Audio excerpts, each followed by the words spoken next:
Silakan duduk kembali. Salam. Mari buka Alkitab kita dari Keluaran pasal 17. Keluaran pasal 7 yang pertama sampai ayat yang ke-6.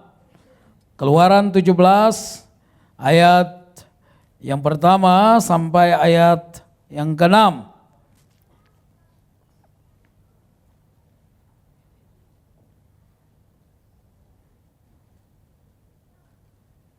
Alkitab berkata demikian, Keluaran 17 ayat pertama sampai ayat yang ke-6. Kemudian berangkatlah segenap jemaah Israel dari padang gurun Sin, berjalan dari tempat persinggahan ke tempat persinggahan sesuai dengan titah Tuhan. Lalu berkemahlah mereka di Rafidim, tetapi di sana tidak ada air untuk diminum bangsa itu. Jadi mulailah mereka itu bertengkar dengan Musa. Kata mereka, berikanlah air kepada kami supaya kami dapat minum. Tetapi Musa berkata kepada mereka, mengapakah kamu bertengkar dengan aku? Mengapakah kamu mencobai Tuhan? Hauslah bangsa itu akan air di sana. Bersungut-sungutlah bangsa itu kepada Musa dan berkata, mengapa pula engkau memimpin kami keluar dari Mesir untuk membunuh kami, anak-anak kami dan ternak kami dengan kehausan? Lalu berseru-serulah Musa kepada Tuhan, katanya, apakah yang akan kulakukan kepada bangsa ini? Sebentar lagi mereka akan melempari aku dengan batu. Berfirmanlah Tuhan kepada Musa, berjalanlah di depan bangsa itu. Dan bawalah beserta engkau beberapa orang dari antara para tua-tua Israel. Bawalah juga di tanganmu tongkatmu yang kau pakai memukul sungai Nil dan pergilah. Maka aku akan berdiri di sana di depanmu. Di atas gunung batu di Horeb. Haruslah kau pukul gunung batu itu dan dari dalamnya akan keluar air. Sehingga bangsa itu dapat minum. Demikianlah diperbuat Musa di depan mata tua-tua Israel. Saya baru pertama kali sore hari ini atau di tempat ini saudara. Jadi saya mesti memperkenalkan nama saya. Satu kali ada pertemuan dari sebuah perusahaan besar dari cabang-cabangnya datang semua kumpul di Jakarta. Lalu dari cabang Aceh orangnya berdiri dan berkata nama saya Abu Bakar.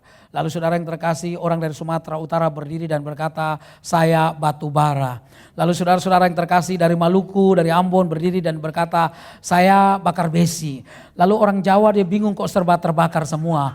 Lalu dia berkata kalau begitu saya pemadam kebakaran. Saudara-saudara yang terkasih di dalam Tuhan Yesus, nama saya Henry Salakparang, saya berasal dari Maluku. Saya punya seorang istri, orang Banten, orang Sunda. Kami punya 2 orang anak. Saya tinggal di daerah Pamulang. Nomor rekening saya nanti secara pribadi aja Anda tanyakan. Nah hari ini kita akan bicara tentang satu hal, yaitu berjalan bersama Tuhan.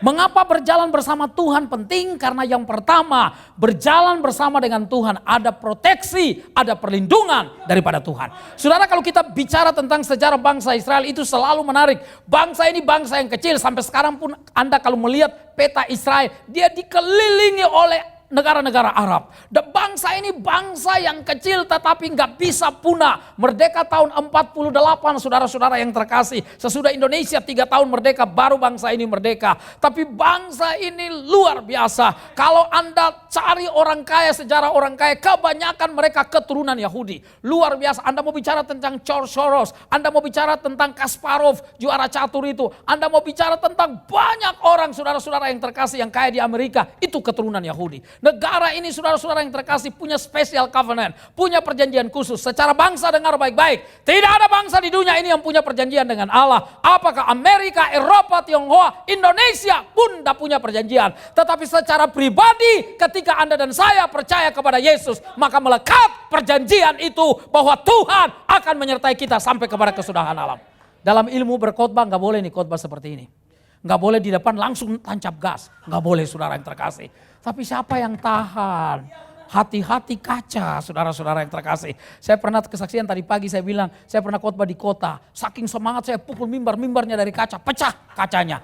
Dan sampai sekarang saya nggak diundang lagi saudara-saudara yang terkasih. Karena itu saya selalu hati-hati kaca yang ada di depan saya. Nah berjalan bersama dengan Tuhan, mari kita lihat survei beberapa hal. Yang pertama dalam pasal 14. Pasal 14 itu orang Israel keluar dari Mesir. Saudara-saudara yang terkasih dalam Tuhan, begitu mereka keluar dari Mesir dalam tulah yang ke-10, sesudah tulah yang ke-10 itu, itu Firaun mengizinkan mereka untuk keluar dari Mesir. Lalu Alkitab berkata bahwa banyak orang-orang Mesir yang memberikan emas dan lainnya kepada mereka. Dan mereka pergi. Saudara, kalau Tuhan yang pelihara kita, itu musuh pun dia suruh memberkati kita. Itu Tuhan, saudara. Jadi jangan Anda sampai tidak percaya bahkan ikut Tuhan. Saudara, ikut Tuhan itu paling menyenangkan dalam hidup kita. Saya tahu ada tantangan, ada persoalan, nanti kita lihat. Tapi saudara-saudara yang terkasih dalam Tuhan, saya mau berkata Anda jangan kemana-mana. Karena nanti saya kembali, saudara yang terkasih. Nah, Bapak yang Ibu yang terkasih di dalam Tuhan Yesus. Karena itu dalam pasal 14, ketika mereka sudah jalan, di depan ada laut Teberau yang besar, kiri kanan ada gunung, tetapi di belakang kemudian Firaun nyesal, lalu dia bilang tentaranya, oh kejar mereka,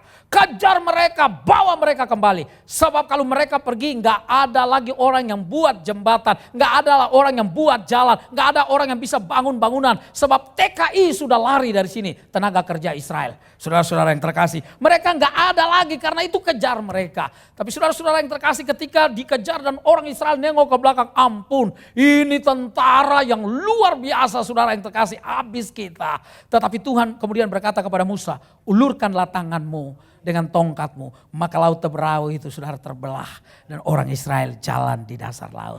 Saudara, Allah adalah pencipta, karena itu semua ciptaan harus tunduk sama Dia. Bapak Ibu, saya percaya waktu orang jalan itu, Alkitab berkata kiri kanan air itu menjadi tembok bagi mereka. Luar biasa. Saya baca beberapa waktu lalu, saya dengar berita di radio, waktu saya putar radio satu kali dalam perjalanan, saya dengar lumpur di Porong itu naik sampai 13 meter, padahal temboknya cuma 12 meter. Orang mulai takut sebab logikanya selalu air itu mencari tempat yang lebih rendah. Tapi hari itu air kiri kanan menjadi tembok. Sekali lagi Dia pencipta, karena itu ciptaan harus tunduk sama Dia. Saudara-saudara yang terkasih dalam Tuhan, dan orang jalan itu luar biasa di dasar air. Tidak pernah ada sejarah dimanapun kecuali sejarah orang Israel dalam pemeliharaan Tuhan. Karena itu saya yakin dan percaya saudara yang terkasih, kalau Tuhan panggil kita, ada tanggung jawab untuk memproteksi hidup kita. Ini yang indah saudara yang terkasih. Ini yang luar biasa. Ini yang harusnya menjadi sebuah gairah dalam hidup kita. Bahwa kalau Tuhan panggil kita, Dia nggak pernah tinggalkan kita. Hanya dekat Allah saja aku tenang. Daripada nyala keselamatanku. Hanya Dia gunung batuku, hanya Dia kota bentengku. Aku tidak akan goyah selama-lamanya. Ya, Dia gunung batu kita saudara yang terkasih. Karena itu, kenapa sih gak ikut nyanyi sama saya? Ikut nyanyi mestinya. Anda sentimen sekali, tadi udah pakai band, pakai itu, nyanyi. Saya sendirian loh, bantu dong saudara yang terkasih. Bapak Ibu yang terkasih, tapi saya mau berkata ini yang luar biasa. Ada proteksi. Lalu kemudian maju pasal 15. Ketika orang Israel, saudara-saudara yang terkasih di Mara dan Elim. Mereka mau minum air, saudara yang terkasih gak bisa. Karena air itu pahit. Mereka lalu bersungut-sungut. Tapi sekali lagi saudara yang terkasih, Musa membuang sepotong kayu. Dan air yang pahit itu berubah menjadi manis. Air yang gak manis saja udah enak kok. Apalagi saudara-saudara yang terkasih, manis. Ada tenaga. Mereka perlu tenaga saudara yang terkasih. Karena itu dikasih luar biasa. Air yang pahit berubah menjadi manis. Saya membayangkan kalau Yesus itu SMA. Maka raportnya diketemukan saudara yang terkasih, ada catatan di dalamnya. Saudara, guru agamanya melongo ketika ditanya kepada Yesus, siapa pencipta dunia ini? Yesus berkata, Bapakku di surga. Saudara-saudara yang terkasih dalam Tuhan, guru olahraganya geleng-geleng kepala. Sebab Yesus suruh berenang, dia jalan di atas air. Guru matematiknya saudara garu-garu kepala. Sebab di tangan Yesus 5 ditambah 2 dibagi 5.000 sama dengan 12 bakul. Dan guru kimianya berjanji untuk tidak mengajar selama-lamanya. Karena di tangan Yesus air berubah menjadi anggur. Saudara, itu Tuhan, jangan cari di Alkitab, enggak ada. Tapi saya hanya mau bilang itu Tuhan kita. Sesuatu yang tidak mungkin di tangan Allah menjadi mungkin. Nanti satu ketika kalau saudara panggil saya lagi, saya akan khotbah. Bagi Allah tidak ada yang mustahil. Itu luar biasa. Kata manusia, kata malaikat, kata Tuhan sendiri. Ya, makanya saudara sering-sering undang saya ke sini. Nah Bapak Ibu yang saya kasihi di dalam Tuhan Yesus. Karena itu Dia adalah pencipta, ada pemeliharaan yang ajaib. dari hidupnya untuk Anda dan saya. Dia menyediakan pada waktunya. Jangan keluh kesah berlebihan kalau Anda ada persoalan. Karena saya tahu orang tidak mungkin menemukan jalan keluar kalau nggak ada jalan buntu. Orang tidak mungkin menemukan sukacita kalau nggak ada duka. Orang nggak mungkin saudara-saudara yang terkasih menemukan keajaiban kalau ada hal-hal yang tertutup. Karena itu saudara yang terkasih, Alkitab ini luar biasa. Ini buku yang harus menjadi kesukaan Anda dan saya. Saudara, Bapak Ibu yang terkasih di dalam Tuhan, sebab buku ini kebutuhan kita. Saya pernah dikasih sebuah buku manajemen, pendekatan manajemen dari sisi Alkitab.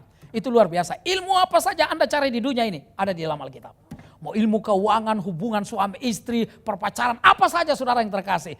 Itu ada di dalam Alkitab. Buku yang luar biasa saudara yang terkasih. Makanya Martin Luther pernah berkata begini. Andai kata Alkitab ini sebuah pohon, maka setiap rantingnya saya sudah pernah goncang. Dan setiap kali saya goncang rantingnya, buah yang jatuh itu selalu berlain-lainan. Artinya berkat firman Tuhan selalu aktual. Dia bisa menjawab segala masalah dalam segala zaman. Bapak Ibu yang terkasih dalam Tuhan, lalu maju pasal yang ke-16. Pasal 16 itu orang Israel dipelihara luar biasa. Pagi makan roti, mana? Sore makan daging burung. Pagi makan roti, sore makan daging burung. Nggak perlu kerja, makan terus. Orang kalau nggak pernah kerja, makan terus, badannya pasti gemuk. Betul, sehat. Sehat atau nggak tahu, saudara-saudara. Pokoknya gemuk aja. Orang gemuk itu ada dua kemungkinan. Kemungkinan yang pertama diberkati. Dan kemungkinan yang kedua mengambil berkat orang. Saudara-saudara yang terkasih. Tapi saya percaya bangsa Israel diberkati karena apa? Tuhan yang suruh mereka. Tuhan tanggung jawab untuk mereka. Saudara-saudara yang terkasih, bahkan dikatakan bahwa saya main tenis 1 minggu kira-kira 2 kali. Saya main tenis dan lawan saya hampir gak pernah menang. Kita main ganda biasanya. Hampir jarang menang sama saya karena lawan-lawan saya rata-rata umurnya di atas 60 tahun. Itu persoalannya. Saudara-saudara yang terkasih. Dan Bapak Ibu yang terkasih di dalam Tuhan, kalau main saya suka beli sepatu yang di depannya agak lebar. Malum sepatu kaki orang kampung kan. Sepatu itu teksturnya macam-macam. Ada yang di depannya sempit, ada yang di depannya lebar, saudara-saudara yang terkasih. Lalu teman-teman bilang, gak usah beli sepatu begitu, di Taman Puring aja. Itu murah Pak. Iya murah sih murah, tapi kalau tiap 2 bulan jahit lagi, tiap 2 bulan jahit lagi. Sarua wejeng bohong gitu kan saudara yang terkasih. Jadi beli yang agak sedikit lumayan. Tapi itu pun karena main di lapangan yang keras, paling lama 3-4 bulan sudah rusak, harus diganti lagi. Anda tahu orang Israel sepatunya berapa lama? 40 tahun, kagak diganti-ganti. Kalau Tuhan kasih saya jadi pengusaha sepatu, mereknya Israel. Top saudara yang terkasih. Pasti CK7 banyak yang beli saudara-saudara yang terkasih. Ini top sepatu ini. Makanya kalau Anda mau bikin pabrik, ingat baik-baik gitu ya. Mereknya Israel, jangan lupa itu dari saya idenya. Store saya saudara yang terkasih. Nah Bapak Ibu yang saya kasih dalam Tuhan. Jadi Tuhan pelihara mereka luar biasa. Ini yang Anda gak boleh lupa sekali lagi. Kalau Tuhan panggil Anda untuk mengangkat Anda menjadi anak-anaknya. Dia tanggung jawab untuk hidupmu. Iya Bapak Ibu, tetapi saya yakin apa saja boleh naik. Tapi bukankah berkat dan kekuatan dari Tuhan ada bersama dengan kita. Itu janji Tuhan. Gak mungkin dia lupakan Anda dan saya. Saudara-saudara yang terkasih dalam Tuhan, waktu krisis tahun 97, puncaknya 98. Di Surabaya terjadi diskusi dalam sebuah keluarga. Keluarga ini punya 3 orang anak. Lalu malam-malam mau tidur saudara-saudara yang terkasih. Sebagai kepala rumah tangga, presiden mendengarkan laporan dari Menteri Keuangan, istrinya. Dan istrinya berkata, Pak kita gak punya apa-apa lagi untuk dimakan besok. Lalu sang suami berkata, itu saja jual. Oh udah dijual, yang itu jual, sudah dijual, yang itu jual. Gak ada lagi mau dijual.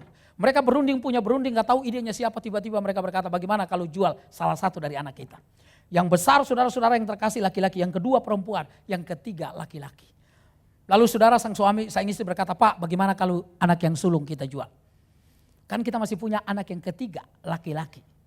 Sang suami berkata, nggak bisa. Anak yang sulung itu ahli waris. Dia nggak bisa dijual. Lalu si sang suami bilang, bagaimana kalau anak yang kedua saja? Bukankah nanti kalau anak kita menikah punya anak perempuan juga? Sang istri berkata, enggak bisa Pak. Papa masih ingat waktu aku remaja persis anak kita itu. Waktu rambut mama jatuh dan mama sibakan rambut mama. Papa jatuh cinta dengan mama. Jadi enggak bisa jual. Lalu anak yang ketiga, apalagi anak yang ketiga, anak bungsu selalu dekat sama kedua orang tuanya.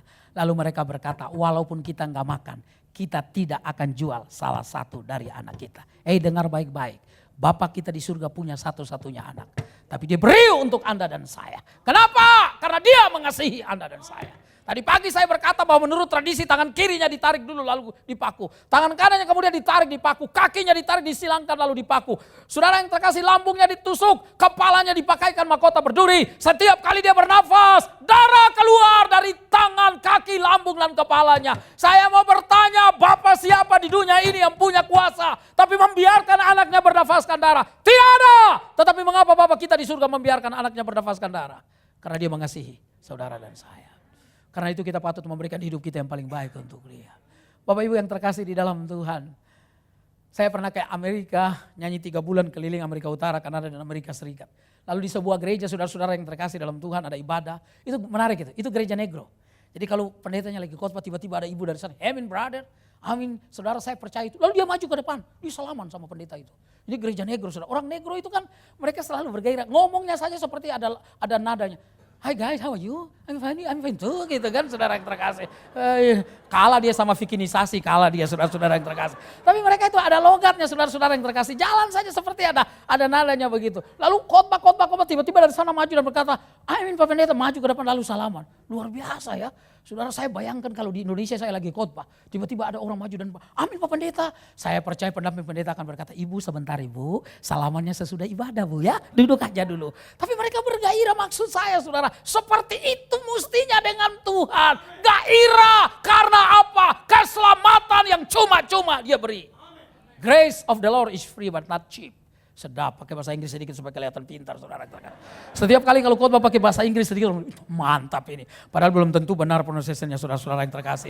Tapi sikatlah saudara. Bahasa itu pokoknya grammar datang sendiri, gitu aja. Prinsipnya mesti begitu, grammar datang sendiri, sikat. Nggak tahu juga sikat, saudara-saudara yang terkasih. No madi, no dong, no walking nongkrong, no control, nombok saudara yang terkasih. Bapak Ibu yang terkasih di dalam Tuhan. Itulah sebabnya bahwa Tuhan yang pelihara kita, dia jaga kita. Mereka dipelihara, enggak ada supermarket, enggak ada toko pakaian, tapi Tuhan jaga mereka, enggak pernah diganti-ganti pakaiannya. Bapak Ibu yang terkasih, saya berkata bahwa berjalan bersama dengan Tuhan ada pemeliharaan. Tetapi yang kedua, berjalan bersama dengan Tuhan juga bukan berarti tidak ada masalah. Saudara, saya enggak mau racuni pikiran orang lalu saya berkata, kalau ikut Tuhan semuanya beres. Kalau ikut Tuhan enggak ada persoalan. Saudara yang terkasih dalam Tuhan Yesus, lihatlah dikatakan kemudian berangkatlah segenap jemaah Israel dari padang gurun. Berjalan dari tempat persinggahan ke tempat persinggahan sesuai dengan titah Tuhan. Lalu berkemahlah mereka di Refidim, tetapi di sana tidak ada air untuk diminum bangsa itu. Persoalan? Yes, persoalan.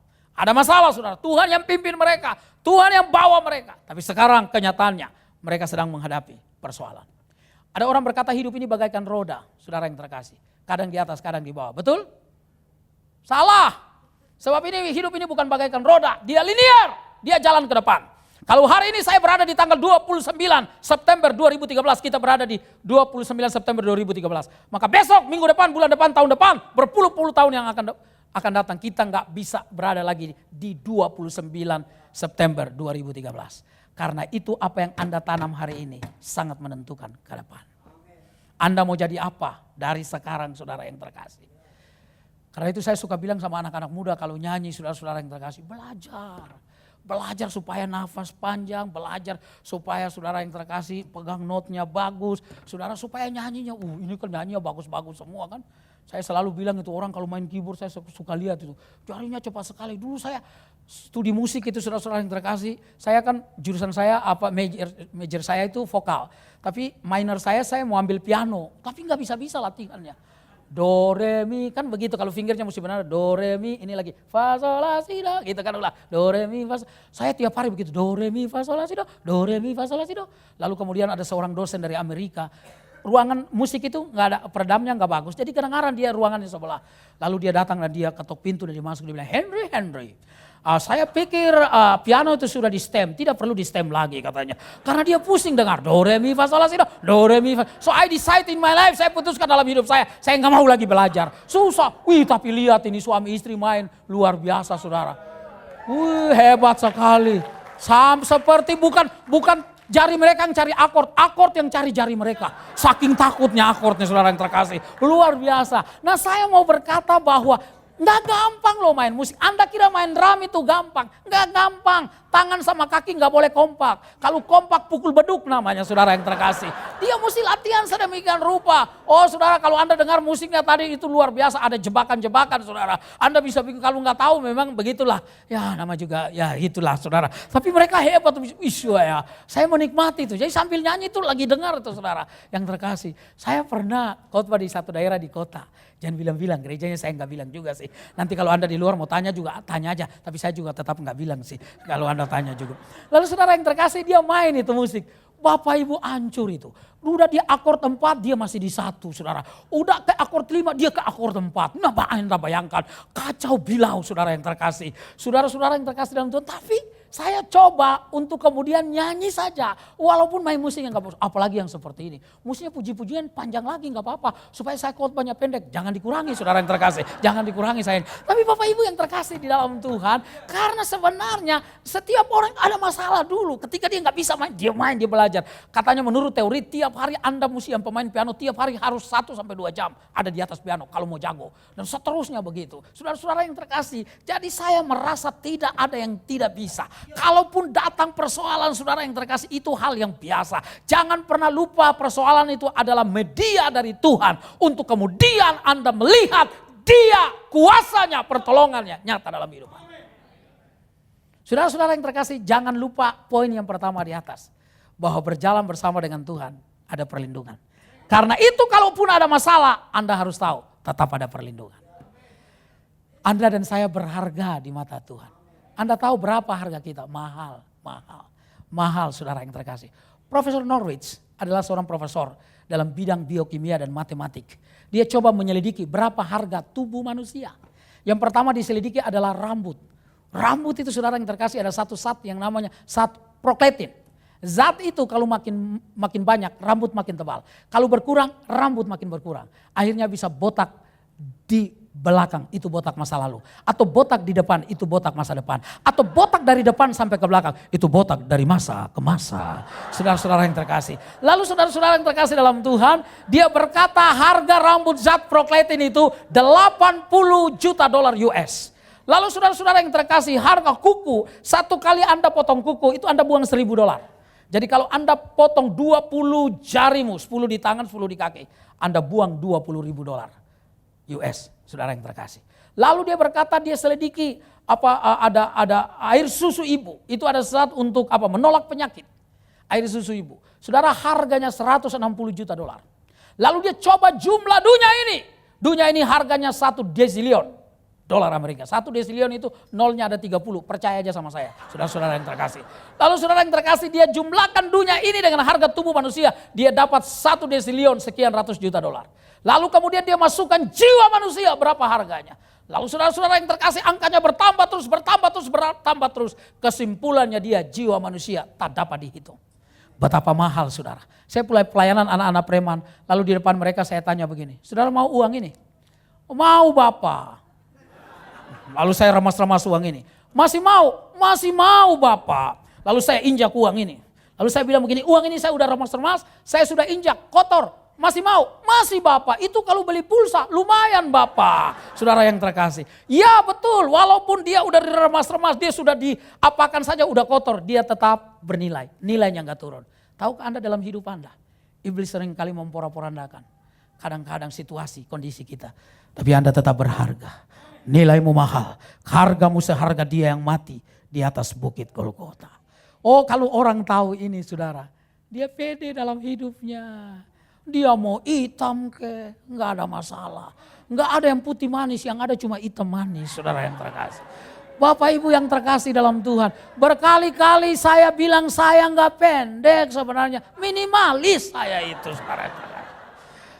Tadi siang saya diajak makan oleh Pak Bianto, oleh Pak Tanto sama Pak Cornelius. Lagi kita makan, lalu saya di sebelah Pak Cornelius. Pak Tanto persis di sebelah saya. Saya bilang Pak Tanto, Bapak tahu enggak? Orang-orang seperti kita ini, itu pintar-pintar. Lalu dia berkata, karena ini dekat sama ini ya? Oh bukan. Saya bilang bukan. Di Amerika ada penyelidikan. Seorang dokter ahli bedah otak. Ditanya sama wartawan, dokter otak siapa yang paling rusak karena berpikir? Banyak otak yang rusak, bukan karena berpikir, tapi kurang berpikir. Jadi rupanya otak yang rusak itu kalau dia kurang berpikir. Kalau dia makin berpikir keras, dia makin hebat. Lalu saya bilang Pak Cornelius, Bapak lihat itu AC itu? Nah itu ada benda itu. Kalau kita suruh Bapak ambil benda itu, Bapak langsung ke situ lalu ambil. Iya Pak, karena saya nyampe. Tapi kalau Bapak suruh saya sama Pak Tanto, kita akan cari kursi dulu, kita bawa kursi itu ke sana, lalu kita naik di atas kursi itu, baru kita ambil. Otak siapa yang berpikir lebih keras? Wah itu dia saudara yang terkasih. Dapat saudara. Bapak Ibu yang terkasih dalam Tuhan, kita semua berharga. Siapapun Anda, dari suku apapun, asalkan kita hidup melayani Tuhan, hidup setia kepada Tuhan, maka saya percaya karunia-karunia rohani itu diberi dalam hidup kita. Orang yang bisa rubah dunia itu adalah orang yang menemukan dirinya di dalam Tuhan. Rick Warren, salah satu hamba Tuhan yang kira-kira 4-5 tahun yang lalu, saudara mungkin 7 tahun yang lalu saudara yang terkasih, dicatat sebagai seorang pembicara yang paling bicara di banyak orang. Dia bukunya, saudara-saudara yang terkasih dalam Tuhan, The Purpose Different Life itu, laku 30 juta kopi. Luar biasa saudara-saudara yang terkasih. Dia adalah seorang hamba Tuhan, seorang yang mengasihi Tuhan, yang mendoakan Obama waktu dilantik jadi presiden pertama kali kurang lebih 6 tahun yang lalu. Saya percaya setiap kita punya potensi. Ada persoalan ya, tapi jangan pernah lupa yang pertama ada proteksi. Tetap ada perlindungan. Karena itu jangan terlalu Anda lalu kemudian merasa kok hidupku yang sengsara. No. Hidup Anda hidup yang menyenangkan. Hidup Anda hidup yang ada dalam pemeliharaan. Ada dalam proteksi Tuhan. Mereka mulai mengeluh. Nah, rata-rata orang itu seperti gitu loh. Kalau dalam persoalan mulai kehilangan identitas. Dalam persoalan saudara-saudara yang terkasih mulai enggak tenang. No. Ingat kata yang pertama atau poin yang pertama. Ada perlindungan, ada proteksi. Kalaupun saudara yang terkasih dalam bayang-bayang maut sekalipun. Saudara-saudara yang terkasih jangan lupa ada Tuhan di sana. Dan itu cukup bagi kita. Bapak Ibu yang saya kasihi di dalam Tuhan. Namanya orang Israel mereka mulai mengeluh. Mereka bilang kepada Musa, Musa kenapa engkau bawa kami ke sini? Engkau akan bunuh kami, anak-anak kami, ternak kami dengan kehausan. Musa takut enggak? Takut juga. Banyak orang. Advent Bangun itu kalau saya nggak salah yang sekarang jadi hamba Tuhan itu dia mungkin dan 5 kalau saya nggak salah. Saya pernah nonton saudara yang terkasih karena saudara saya juga karateka. Waktu dia tendang orang dengan kakinya, cuk gini, tempurung ini pindah ke sini. Besar sekali. Saudara, tapi Advent Bangun, kalau dia, walaupun dia dan 5, kalau dia lawannya dan kawan-kawan, ngeri juga saudara yang terkasih. Kalau dia lawan dan satu kampung, makin takut. Ini satu negara satu negara. Kalau Anda membaca pasal 12 ayat 37 yang keluar dari Israel itu, dari Mesir itu orang Israel 600.000 laki-laki saja. Itu berarti kalau kita asumsi satu keluarga punya 3 orang anak saudara-saudara yang terkasih. Maka saudara di sana ada sekitar 3 juta orang. Banyak sekali. Banyak sekali. Musa mau buat apa? Ada persoalan, ada masalah. Musa tahu satu hal. Bahwa ada Tuhan yang tidak pernah jauh daripada dia. Ada Tuhan yang selalu dengar doanya. Karena Tuhan yang berjanji melindungi. Karena itu Alkitab berkata dalam ayat yang keempat. Kemudian saudara-saudara yang terkasih lalu berseru-serulah Musa kepada Tuhan. Saudara-saudara yang terkasih kalau ada persoalan, ada masalah, saya mau berkata tetap cari Tuhan. Betul barangkali dengan segala daya, segala kekuatanmu, dengan apa yang saudara bisa lakukan, saudara coba lakukan. Tapi yang pertama-tama lari kepada Tuhan. Tanya sama dia. Karena dia kalau tolong kita, dia tolong sepenuhnya. Setan kalau tolong kita saudara yang terkasih ada jebakan-jebakan yang dia kasih. Ada tuntutan-tuntutan dari dia. Tapi Tuhan tidak begitu. Karena itu Alkitab berkata kalau anak itu memerdekakan kamu, kamu betul-betul merdeka. Satu kali saya dengan seorang pengusaha, sebenarnya saya mau di Ternate itu Maluku Utara saudara-saudara yang terkasih. Lalu saya mau ke kampung saya masih naik pesawat kira-kira 25 menit. Tetapi pesawat itu kemudian nggak jadi terbang, jadi besoknya baru terbang. Waktu pengusaha ini dengar begitu dia berkata, Pak Henry mau nggak kita pergi ke pulau sana itu? Ada seorang hamba Tuhan dari Jakarta datang, dia khotbah, Bapak kesaksian ya nyanyi ya, boleh saya bilang. Lalu jam 4 harusnya kita pergi tapi dia karena ngobrol dengan temannya jam 6 baru kita keluar. Waktu saudara kita pergi ke sana saudara-saudara yang terkasih, waktu mau jalan gak lama baru sekitar perjalanannya 15 menit. Tiba-tiba badai datang. Angin kencang, hujan besar, perahunya muat kira-kira cuma 10 orang. Kecil sekali perahu. Saudara-saudara yang terkasih dan hari itu kita berdua nyanyi. Di saat badai bergelora. Kita nyanyi berdua dan saya merasakan hari itu betul-betul nyanyi yang paling serius untuk lagu itu. Karena sebentar lagi mau lewat saudara-saudara yang terkasih. Oh kita nyanyi. Mesinnya tiba-tiba pak mati. Habis kita. Saya lihat ada jerigen situ yang isi bensin. Saya bilang jangan jauh-jauh dari diriku. Engkau akan menyelamatkan hidupku. Saya bilang begitu kan. Oh kita nyanyi. Tiba-tiba saudara-saudara yang terkasih. Itu yang bawa motor tempel itu. Dia angkat mesinnya. Ada plastik yang melingkar di baling-baling itu. Makanya mogok. Dia tarik lagi kemudian di start terjadi. Dah lama hujan berhenti. Dan kami pergi ke sana. Saudara-saudara yang terkasih. Selalu ada pertolongan. Pelangi Kasih ada lagu yang dulu saya pernah menyanyi di RCTI beberapa tahun yang lalu. Muncul karena saudara yang terkasih untuk acara RCTI itu. Syuting itu di di Ancol saudara, itu pun diusir. Saya pikir gak profesional banget ini yang ngajak saya. Padahal saya udah begaya-begaya gitu kan. Jalan hidup tak selalu tanpa kabut yang pekat. Sambil jalan begitu, pak jangan di sini pak, nyanyi jangan di sini. Waduh gak profesional, rupanya gak minta izin saudara yang terkasih.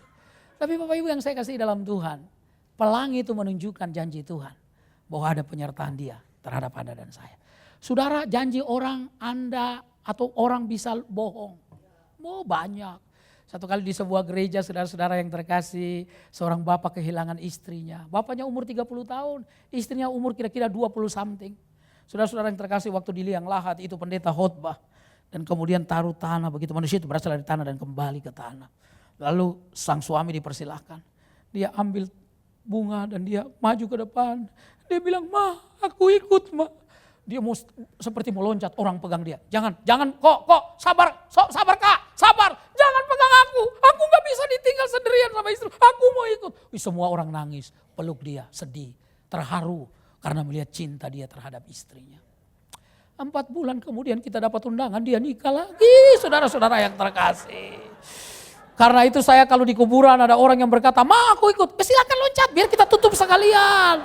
Sandiwara terus saudara ya. Oh Bapak Ibu yang terkasih dalam Tuhan, tapi Tuhan tidak begitu. Kalau Dia janji, Dia tidak pernah melupakan. Karena Dia Allah yang tidak mungkin tidak setia, saudara yang terkasih. Kalau Anda sadar ini, Anda nggak mungkin menganalogikan Tuhan dengan siapapun di dunia ini. Karena Dia adalah Tuhan yang mengasihi Anda dan saya. Kasihnya, nyawanya saja diberi. Kan di Jakarta ini bilang jangan ikut-ikutan dengan persoalan orang. Tapi Tuhan ikut-ikutan dengan persoalan saudara. Karena Dia tahu dosamu, Anda dan saya nggak bisa bereskan sendiri. Bapak Ibu yang terkasih, ketika Musa berteriak kepada Tuhan, apa yang Tuhan lakukan? Hebatnya Tuhan kita itu saudara.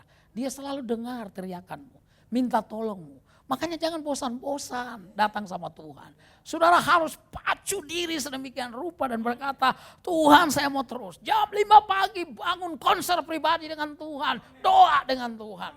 Kalau habis itu ngantuk lagi, tidur lagi gak apa-apa. Tapi maksudnya cari Tuhan. Ya saudara, harus cari Tuhan tiap hari. Oh godaan banyak saudara-saudara yang terkasih di dunia ini. Kita model saya seperti ini suka digoda juga. Kalau saya pelayanan, saya dulu di Jogja waktu kuliah, pacar yang jadi istri saya ini memang bukan pacar pertama. Saya dulu punya pacar foto model Jogja, saudara-saudara yang terkasih. Jadi kalau saya jalan sama dia, saudara-saudara yang terkasih, yang satu foto model, yang satu model foto. Beda sekali saudara yang terkasih. Satu foto model, satu model foto. Tapi akhirnya kita cuma 4 bulan, 5 bulan, gak kuat saya. Karena gak punya uang saudara-saudara yang terkasih. Kita selesai. Saudara-saudara yang terkasih dalam Tuhan, jadi saya merasa dan saya percaya bahwa sesungguhnya hidup dan kehidupan ini Anda jangan malas datang kepada Tuhan. Datang kepada Tuhan, konser dengan Tuhan, doa dengan Tuhan.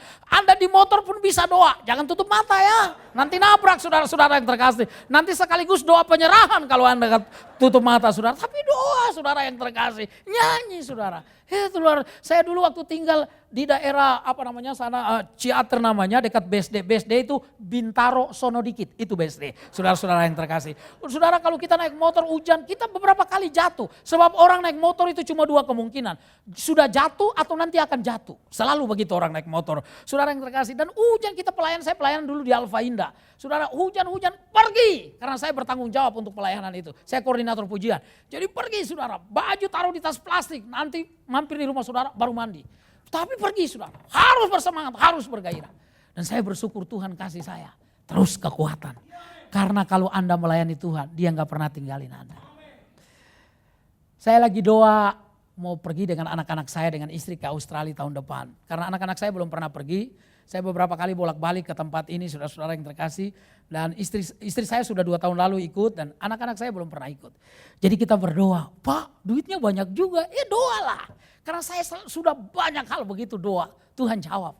Waduh, makanya ikut Tuhan itu asik, ngeri-ngeri sedap, saudara-saudara yang terkasih. Ada pergumulan tapi ada jawaban, saudara, itu yang luar biasa. Jadi saudara, kita udah kalkulasi biayanya, oh sekian. Oke, kita doa.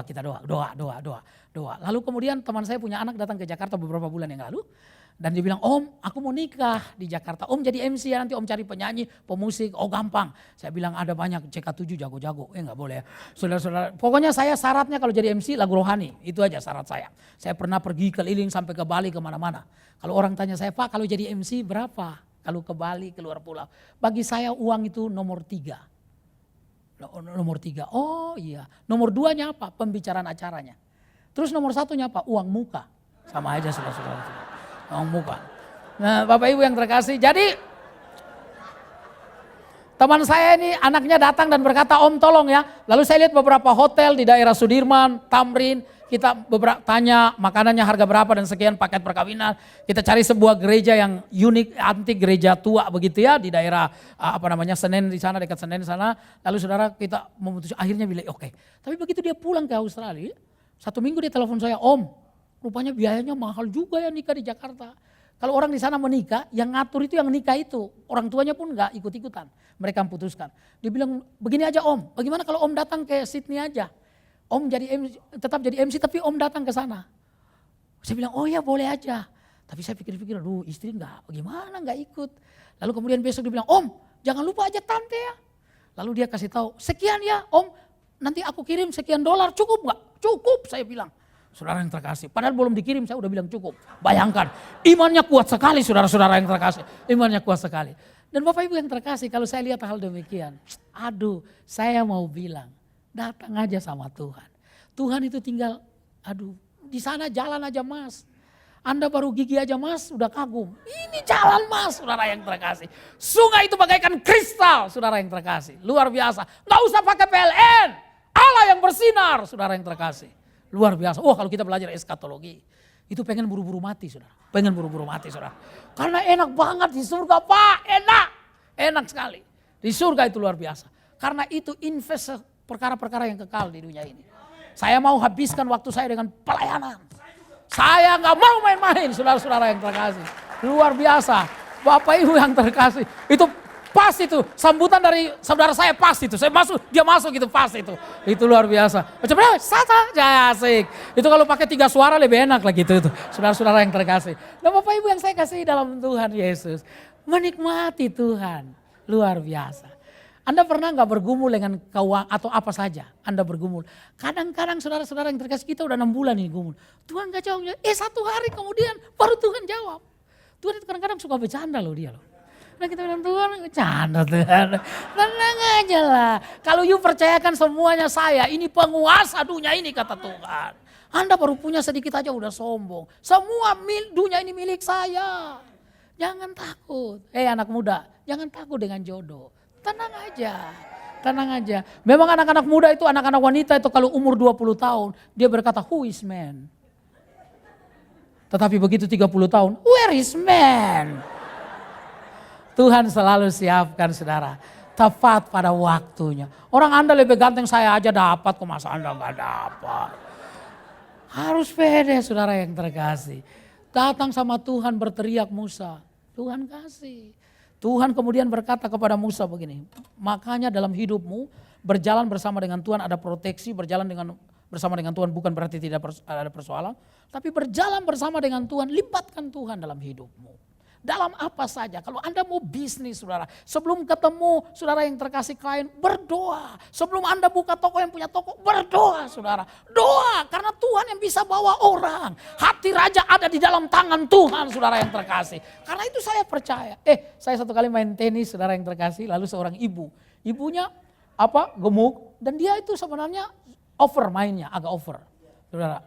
Nah dia gemuk, dibandingkan dengan orang yang tidak gemuk. Itu saudara yang terkasih. Jadi jangan tersinggung Bapak Ibu yang terkasih. Lalu dia main, kemudian dia lemas, pingsan rupanya. Dia duduk di kursi lalu mereka, dia bangun, dia nggak bangun. Saya berdiri kira-kira 2 meter, saudara yang terkasih. Tapi Tuhan bilang begini, maju dong, doain dia. Saudara saya maju dan saya pegang belakang, saya bilang dalam nama Tuhan Yesus, Purita sadar. Nggak sampai 5 menit dia sadar. Mereka bilang saya dukung tukang doa, kata mereka saudara yang terkasih. Tapi Bapak Ibu yang terkasih, saya yakin dan percaya ini media, ini sarana di mana orang bisa lihat kuasa Tuhan. Bagaimana caranya kecuali Anda yang percaya dan yakin Tuhan. Kalau enggak gimana Anda mau ajak orang percaya? Orang Batak itu bagus kalau I love you, aku cinta padamu. Ada pertanyaan? Ya sudah, kalau enggak ada maju saudara yang terkasih. Tegas sekali saudara. Bapak Ibu yang terkasih di dalam Tuhan. Karena itu saya yakin Tuhan. Musa ketika dia melibatkan Tuhan, Tuhan berkata kepada dia begini. Berfirman Tuhan kepada Musa, berjalanlah di depan bangsa itu. Bawalah beserta engkau beberapa orang dari antara tua-tua Israel. Bawalah juga di tanganmu tongkatmu yang kau pakai memukul sungai Nil dan pergilah. Saudara lihat, Musa pemimpin yang berkarisma. Musa pemimpin yang luar biasa karena Tuhan yang angkat. Tapi Tuhan mau berkata, Musa engkau gak bisa sendirian. Harus ada orang lain. Saudara dalam pelayanan itu begitu. Sekarismatik apapun, siapapun seorang pendeta, dia butuh orang-orang lain. Sekarismatik apapun seorang pemimpin, dia perlu orang lain. Saudara jangan pernah lupa Anda yang jadi penerima tamu. Anda penting. Karena tanpa Anda orang gak bisa jadi tamu. Anda yang jadi bintang tamu jangan sombong kalau gak ada tamu. Kalau gak ada tamu Anda nyanyi sama tembok saudara yang terkasih. Oh ini saya mau berkata kita itu penting loh, persatuan kesatuan kita itu penting. Unity itu penting, gak ada orang bisa sendirian. Makanya saya bingung kalau orang bilang saya gak butuh orang lain.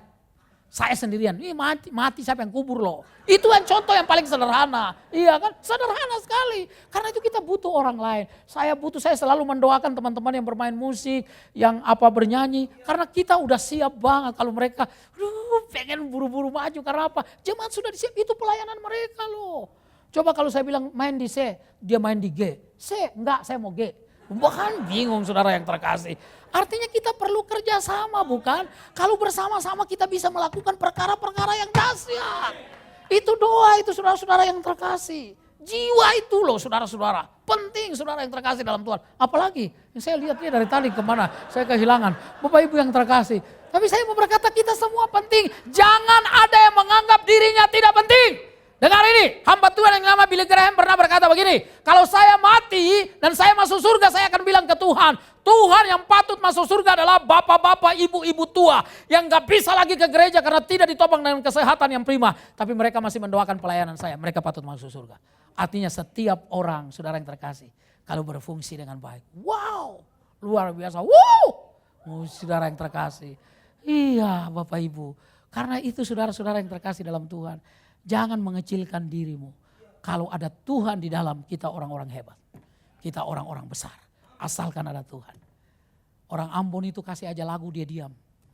Kasih minuman kacau saudara-saudara yang terkasih. Kacau. Karena itu saudara yang terkasih, dekat Tuhan. Dekat Tuhan. Musa kemudian menyuruh. Lalu kemudian Tuhan berkata begini. Saudara-saudara yang terkasih dalam Tuhan, bawalah juga tongkat di tanganmu. Saudara yang terkasih, tongkat sederhana. Tapi bagi Tuhan, saudara-saudara yang terkasih, bukan kita yang hebat. Ketika kita membiarkan Tuhan menguasai kita, kita menjadi hebat. Jadi tidak ada orang yang hebat sebenarnya kalau nggak ada Tuhan. Bawa tongkat di tanganmu, tongkat saja kalau itu Tuhan yang kerja, jadi dahsyat. Satu kali kami pergi pelayanan dengan Pak Yusuf Roni pergi ke Palembang, saya masih ingat. Pengusaha-pengusaha, beberapa pengusaha ikut. Saya koordinator pujian jadi harus pergi karena saya memimpin pujian. Waktu kita rapat beberapa malam itu saya lihat di kantong-kantong para majelis itu. Ada bolpen yang warnanya ada yang hitam, ada merah marun. Yang di atasnya ada putih-putihnya. Saya belum tahu waktu itu bolpen apa. Lalu saya ke Blok M, saya tanya, saya kaget mahal sekali bolpennya. Ke Blok M Plaza, lalu saya ke Blok M Mall. Cari di emperan-emperan itu ada teksturnya sama. Hitam sama merah marun, saya beli salah satunya. Cuma persoalannya putih-putihnya pakai apa. Lalu saudara yang terkasih saya pulang di rumah saya ingat, oh ada tip X. Lalu tip X-nya saya taruh beberapa kali saudara yang terkasih. Lalu saya yakinkan diri saya ini yang paling cocok. Saya ingat saya naik bis dari Blok M Plaza Damri ke Cengkareng. Lalu saudara yang terkasih, saya masih ingat naik Merpati waktu itu delaynya 2 jam. Mungkin zaman flu burung waktu itu saudara yang terkasih. Jadi delay 2 jam dan saudara-saudara yang terkasih waktu kita lagi duduk ada seorang majelis lihat saya dan berkata, Pak Henry diberkati sekarang. Maksud Bapak apa? Bapak sekarang punya Mont Blanc. Lalu saya bilang, bisa aja. Saya buru-buru tutup saudara yang terkasih, bisa aja. Karena saya takut ketahuan saudara-saudara. Saya buru-buru tutup saudara-saudara yang terkasih. Lama saya tutup lalu masih bicara itu dan akhirnya pembicaraannya ke arah lain. Saudara-saudara saya lepaskan perlahan-lahan. Dalam hati saya aman. Enggak taunya ada seorang majelis yang lebih muda. Tanpa ngomong apa-apa dia maju lalu dia tarik dari kantong saya bolpen itu. Lalu dia berkata, kok garisnya tidak teratur? Lalu kemudian dia pakai kuku begini, terkelupas semuanya saudara yang terkasih. Karena itu Tipex, tapi ini yang saya mau ngomong, dengar baik-baik. Lalu seorang majelis saudara yang terkasih punya 3 Mont Blanc. Lalu dia kasih saya 1. Tapi saya mau bilang ini, poin saya mau bilang ini. Semahal-mahalnya bolpen itu, kalau saya nggak pakai dia nggak jadi berarti. Tapi walaupun bolpen itu murah, kalau dipakai dia jadi berarti. Tahukah Anda dan saya mahal itu? Karena Tuhan memakai hidupmu dan hidupmu. Nggak ada tepuk tangan itu loh saudara yang terkasih. Ya, karena itu kita mahal. Bukan karena Anda, no. Bukan karena Anda punya titel, saudara yang tinggi, bukan. Tapi ketika Anda menyerahkan hidupmu, maka Tuhan bisa memakai Anda. Saudara-saudara yang terkasih di dalam Tuhan, orang-orang yang dipakai Tuhan itu orang-orang yang membiarkan Tuhan menguasai hidupnya. Jangan sombong karena itu. Jangan sombong. Orang Jawa bilang mereka menemukan mobil Mazda itu. Mazda, saudara yang terkasih. Orang Manado yang menemukan katanya mobil Datsun itu. Manado kan dikit-dikit da sama sun kan. Kalau orang anak ketemu ibu-ibu orang Manado, ibu tua pasti, Henry, selamanya anda baku dapat. Pipi sun dulu, pipi kiri, pipi kanan. Jadi da sama sun. Orang Batak punya restoran yang enak namanya Hailai di Ancol. Hailai, unang sungoni lai. Hailai, mulak tujabo lai. Itu orang Batak punya. Tapi saya percaya Anda tahu dengan lagu ini. Indonesia tanah air beta. Yang punya Indonesia nih orang Maluku saudara yang terkasih. Anda numpang semua. Saudara kita nggak ada apa-apanya. Kalau bukan Tuhan yang tolong kita. Karena itu Anda harus berdiri di sebuah janji ini. Bahwa kalau Tuhan panggil Anda. Dia proteksi walaupun ada persoalan. Tapi ketika Anda berteriak sama dia dengan sungguh. Ada pertolongan yang Anda akan rasakan. Dan Tuhan bukan saja. Anda kalau libatkan Tuhan, dia juga libatkan dirinya dalam segala sesuatu yang Anda lakukan. Dan Alkitab berkata lalu terakhir Tuhan berkata, saudara yang terkasih, musik bisa maju ke depan. Tuhan berkata kepada mereka saudara-saudara yang terkasih, maka aku akan berdiri di sana di depanmu. Di atas gunung batu. Aku akan berdiri di sana di depanmu. Artinya Tuhan bukan saja tahu masa lalu kita. Bukan saja masa kini kita. Tapi masa depan kita ada di dalam tangan Tuhan. Anak-anak kita saudara ada pemeliharaan ajaib dari Tuhan. Saya beberapa kali ketemu dengan orang-orang yang ada kehilangan suami, ada kehilangan istri dan mereka khawatir dengan anak-anak. Tapi justru di sana ketika mereka sadar bahwa mereka nggak punya kekuatan apa-apa tanpa pasangan. Mereka berdoa dan Tuhan pakai. Saya kenal seorang hamba Tuhan yang mereka adik kakak hamba Tuhan semua. Doanya dia begini, Tuhan jawab masalah saya supaya saya jawab masalah orang lain. Saudara-saudara ibunya selalu berdoa untuk mereka. Dan mereka menjadi semuanya hamba-hamba Tuhan. Tidak ada yang tidak mungkin. Karena bagi Allah saudara yang terkasih, Anda dan saya berharga di matanya. Haleluya.